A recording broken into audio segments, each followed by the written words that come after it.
meet is this ability to be part of an interdependent system. So today, when we think about our partner base that we have within various countries, and this is countries, from north to south, east to west, we have the same model that runs way through, is building partners and building local knowledge economies. And so 90% of our revenue today, of revenue that's generated from Microsoft software, is generated by the community and generated by partners. For every dollar that Microsoft earns, you want to take a guess of how many dollars are earned downstream? $8 to $9 are earned for every downstream by various partners and hardware providers, developers, software integrators, implementers, support professionals. So there's a really strong ecosystem that we've built around this.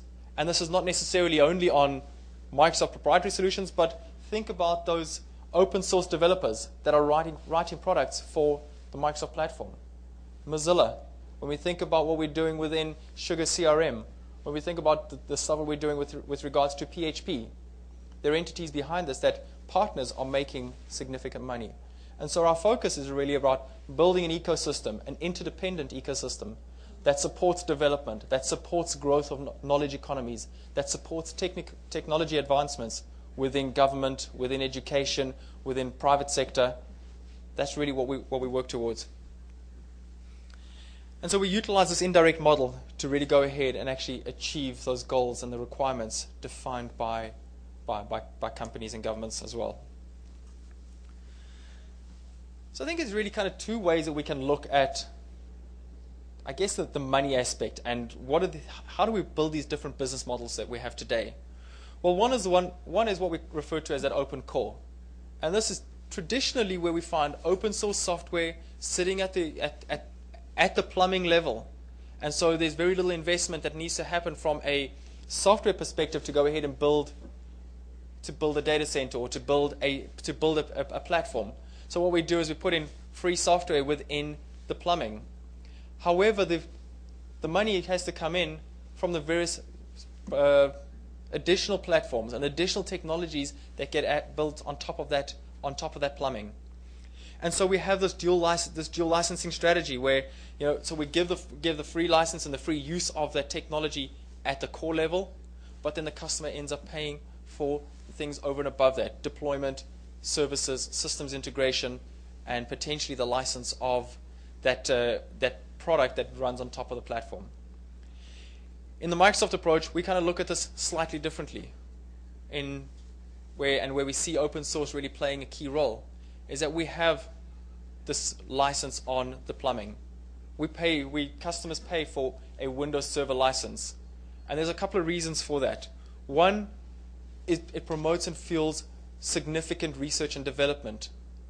All right? Research and development that is structured, research and development that focuses on key business challenges, not necessarily only on features and functionality.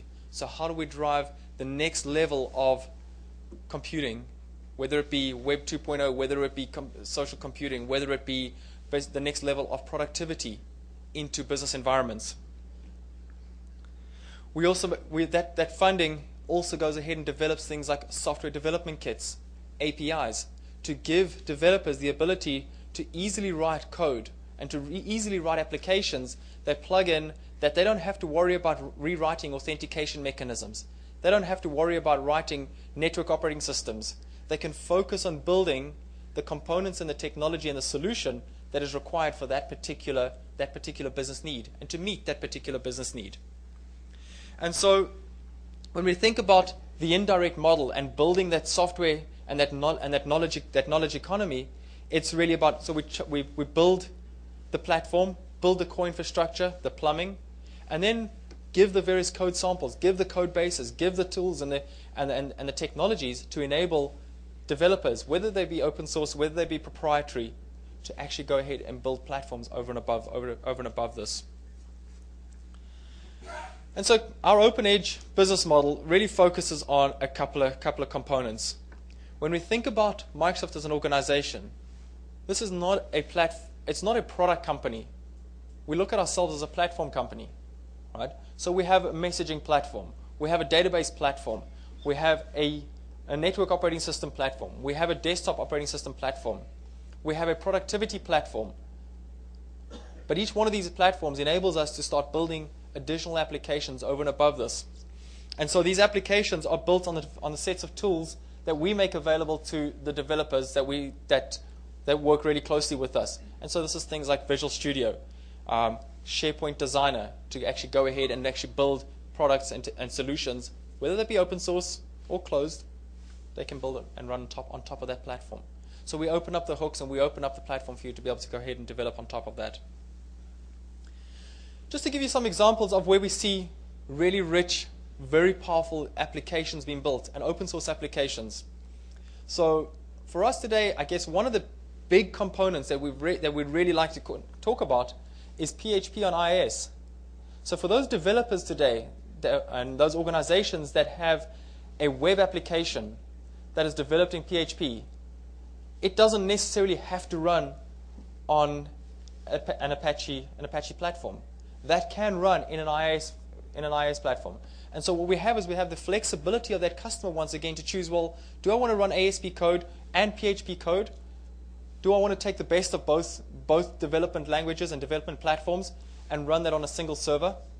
And that's where we start to get the cost optimization for a business, is when we reduce the complexity within an organization. So you bring things together, run them on a single housing, and you can run multiple code bases. Windows IIS SQL Server PHP, or Windows IIS MySQL and PHP running on a platform. So two open source platforms running on a Windows environment. And so you have the security and the robustness of the Windows platform. We have things like our virtualization platforms that are built in. We have the management consoles that are built in. But then you also have the richness and the robustness of the open source solution. We also think at things such as OpenPegasus for System Center. And we look at the ability to have our management tool, System Center as our management tool, to be able to manage Linux environments. Our support for Linux within our virtualization platform. These are key components that we're driving, and we continue to build upon to make sure that we're building this heterogeneous and completely interoperable environment. We've actually, for those of you that kind of are aware, SharePoint, which is our document collaboration and content management solution. On CodePlex, which is CodePlex repository, we have over 300 different applications that have been written and licensed in open source that can be applied to our SharePoint environment to enable functionality and features that are not necessarily there. And that's just to name a few of the projects. All right. I guess a number of other projects. I saw the sign for Moodle outside. So Moodle and Live@edu. Live@edu is our free messaging platform that we provide to education. Over 15 million students worldwide running on our Live@edu product, which is based on Exchange. And this integrates into Moodle. We have Hyper-V plus Linux. All right. So being able to virtualize our Linux environments on a Windows Hyper-V server. So instead of having to go ahead and utilize something like VMware, which is typically 6 times more expensive, so we go ahead and we use a Windows server to virtualize those Linux environments. All right. Once again, and that can get managed through a single console, which can manage both hardware and software environments through one single interface. So from a data center perspective, we really have rich set of tools to be able to enable that IT administrators.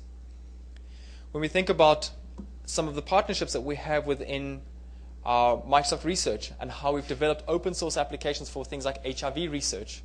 When we look at the work that we're doing with various universities worldwide, all right, and being able to have plugins for our productivity tool, our productivity suite, that is in place today.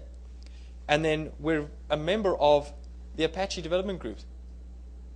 We have open source labs internally at Microsoft, where we have interoperability agreements with Novell. And so when we think about Microsoft as an organization, we're not necessarily here, it's not the wolf that's coming in to kind of, stifle innovation and to take away control. Open source is definitely an area that we embrace, and open source is an area that we continue to involve and develop on our interoperability agreements. And so what I would like to encourage